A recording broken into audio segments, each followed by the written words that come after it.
Yeah, next one up we have Rick from AI Impacts, and I'm sure many of you, who is familiar with AI Impacts? Yeah, they do really great surveys relatively regularly, mostly focusing on really like what AI researchers in the space are thinking about AI development. And today, I think you're going to talk a little bit about more technical projects that one could potentially do. Yes. Right, so I'm Rick. It seems to me that everybody wants to know what they should be doing about AI right now. So for example, the White House OSTP says, recently, this was a request for comment that was due last Friday, I think. They asked what specific measures, such as standards, regulations, investments, and improved trust and safety practices, are needed to ensure that AI systems are designed, developed, and deployed in a manner that protects people's rights and safety. I think this is a great question. I would like to know the answer to this question. And if you're like me, this might make you think about neutrino detection. So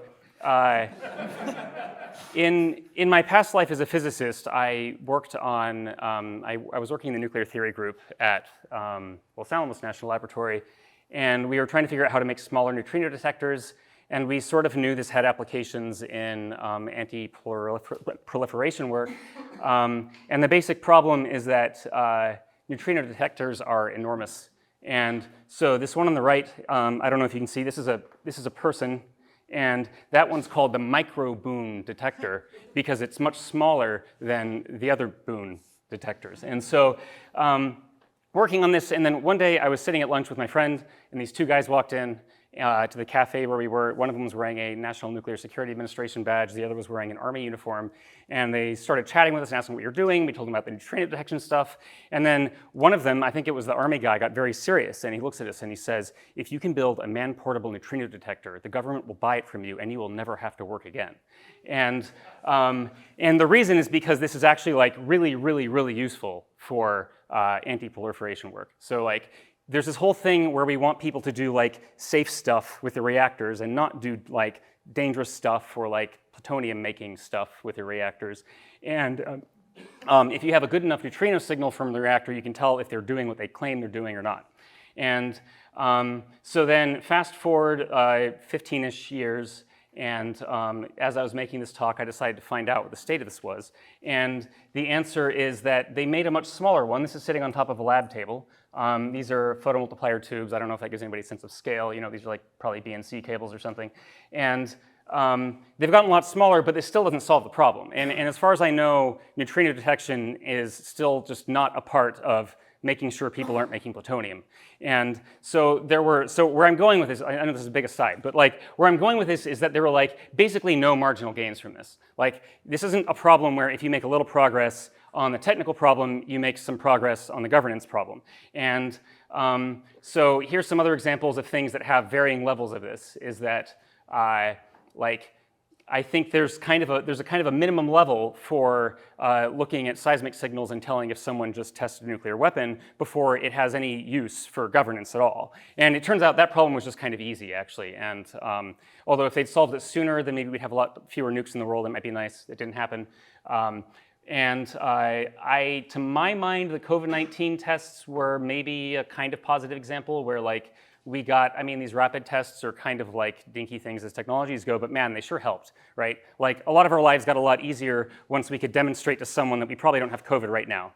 And another one, and this is a very mixed one, is that the marginal information from the Chicago Pile experiment for fission was enough to kind of convince the government that, wow, this stuff is real, and we need to start paying attention to it and do something. Now, what they did is then they went and made nuclear weapons, and maybe that's good or bad.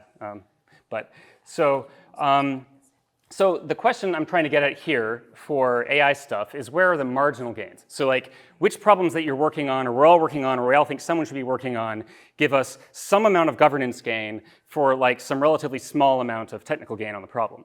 And I think that maybe one of the best places for this, where maybe there are people in this room who could spend a week just writing a paper and get gains on this, is just demonstrating that problems exist and that the problems are difficult.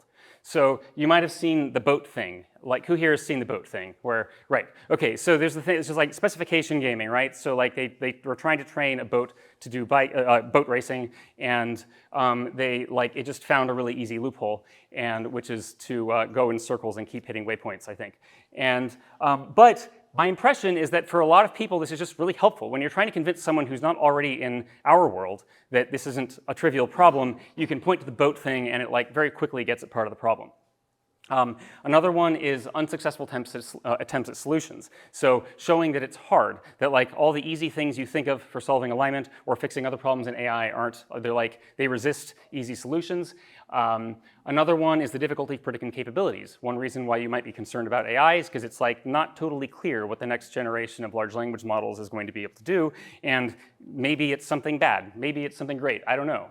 And another one, which I actually put on here, even though it's not a technical problem, but I feel like I should like make some mention of our survey, is just like giving expert opinion. And so AI Impacts has elicited expert opinion in the past, where we had our survey which showed that roughly half of ML experts thought there was at least a 10% chance of human extinction from AI, which seems like a pretty concerning statistic.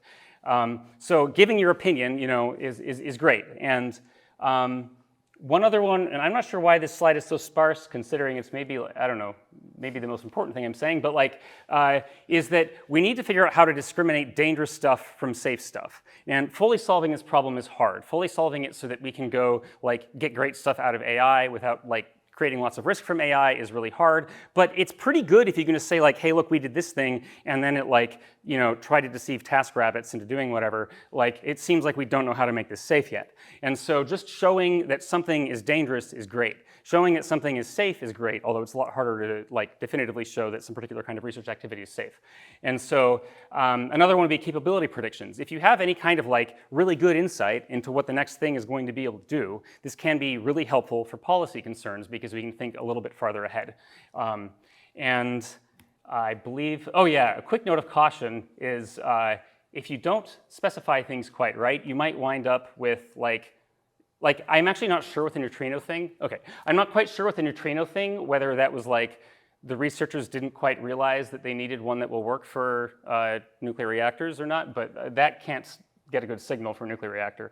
Another one is that if you accidentally tell people to get excited about the wrong thing, they might make scary shit. So be careful what you demonstrate in terms of capabilities.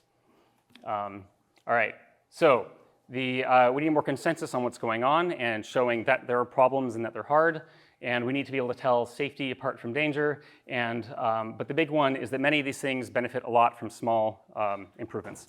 So thank you. Thank you. Yeah.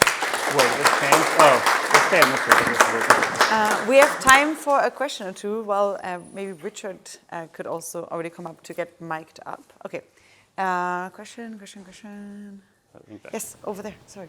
I'm sorry, I realize your talk is going in the one direction, but I'm dying to find out where did you get on the neutrino device, and can one use it for communication?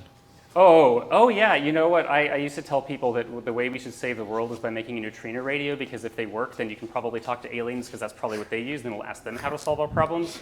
But I don't really believe that anymore. I didn't get very far with it. The one that they have, the state-of-the-art, is like pretty cool, but it doesn't have the right energy spectral response for nuclear reactors. But they've made a lot of progress. It's pretty impressive, actually. What's the challenge you want people to solve here? I want people to think about of your projects that you're working on. Are there marginal? Is there marginal progress you've made that can help with governance? Sorry, that wasn't very well framed, but. I can also just rewrite it. Okay, that sounds lovely. Then right, I'll spare you my terrible handwriting. Thank you very much, Rick. That was a very interesting analogy. Thank you, Rick. Okay, yeah. Wonderful.